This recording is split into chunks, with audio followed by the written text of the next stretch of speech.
আমাদের একজন আইনজীবীকে কোফায় জবে করে দিছে। রাষ্ট্রদ্রোহের মামলায় যখন বাংলাদেশ সনাতন জাগরণ মঞ্চের মুখপাত্র চিন্ময় কৃষ্ণদাস ব্রহ্মচারীকে গ্রেফতার করে বিচার প্রক্রিয়া চলমান, এরই মধ্যে আরেকটি আইন ও বিচার বহির্ভূত ঘটনার অবতারণা করল দেশজুড়ে তুমুল সমালোচিত সংগঠন ইসকনের সদস্যরা। চট্টগ্রাম আদালত এলাকায় বাংলাদেশ সনাতন জাগরণ মঞ্চের মুখপাত্র চিন্ময় কৃষ্ণদাস ব্রহ্মচারীকে মুক্তির দাবিতে আন্দোলনকারীদের হামলায় সাইফুল ইসলাম আলিফ নামের এক আইনজীবী নিহত হয়েছেন। মঙ্গলবার বিকেলে চট্টগ্রাম মেডিকেল কলেজ হাসপাতাল কর্তৃপক্ষ তাকে মৃত ঘোষণা করেন। হামলার এই ঘটনায় ৭-৮ জন আহত হয়ে হাসপাতালে ভর্তি হয়েছেন।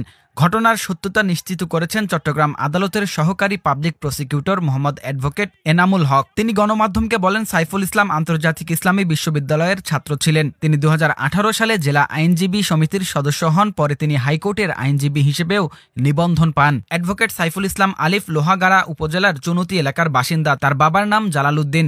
সম্প্রতি তিনি চট্টগ্রাম আদালতের সহকারী পাবলিক প্রসিকিউটর হিসেবে নিয়োগ পেয়েছেন।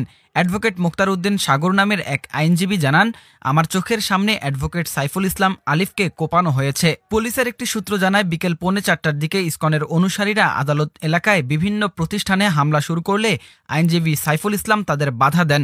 এরপর ভুক্তভোগীকে তুলে নিয়ে আদালতের প্রধান ফটকের বিপরীতে রঙ্গম টাওয়ারের সামনে নিয়ে যাওয়া হয়। সেখানে সাইফুলকে কুপিয়ে আহত করে ইসকন সদস্যরা।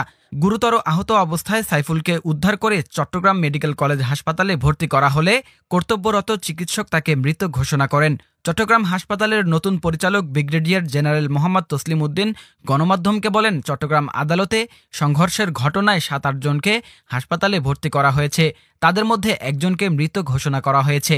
এর আগে গতকাল সোমবার বিকেলে ঢাকা থেকে চট্টগ্রামে যাওয়ার সময় শাহজালাল বিমানবন্দর থেকে বাংলাদেশ পুলিশের বিশেষায়িত গোয়েন্দা শাখার সদস্যরা চিন্ময় দাসকে গ্রেফতার করে। সড়ক পথে ইসকনের এই আলোচিত সংগঠককে ঢাকা থেকে চট্টগ্রামে পাঠানো হয়। সোমবার রাতে তাকে চট্টগ্রাম মহানগর পুলিশের গোয়েন্দা কার্যালয়ে রাখা হয়। এরপর আজ মঙ্গলবার বেলা 11টায় কোতোয়ালি থানায় দায়ের হওয়া মামলায় গ্রেফতার দেখিয়ে মহানগর ষষ্ঠ কাজী শরীফুল ইসলামের আদালতে হাজির করা হয় চিন্ময় কৃষ্ণ দাসকে।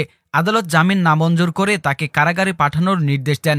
আদালতের আদেশ মোতাবেক চিন্ময় কৃষ্ণকে প্রিজন ভ্যানে তোলা হয়। অন্যদিকে চট্টগ্রাম আদালত এলাকায় সকাল থেকে জড়ো হতে থাকে চিন্ময় কৃষ্ণের অনুসারীরা। আদালত জামিন নামঞ্জুরের আদেশ দিলে চিন্ময় কৃষ্ণের অনুসারীরা বিক্ষোভ করে। এক পর্যায়ে তারা প্রিজন ভ্যান আটকে দেয়। পরে পুলিশ ও বিজিবি মিলে তাদের সরিয়ে দেওয়ার চেষ্টা করে। এ সময় পুলিশের সঙ্গে সংঘর্ষে জড়ায় বিক্ষোভকারীরা। দুপুরের দিকে বিক্ষোভকারীরা ছত্রভঙ্গ হয়ে আদালত এলাকায় মসজিদ, দোকানসহ বিভিন্ন প্রতিষ্ঠানে হামলা চালায়।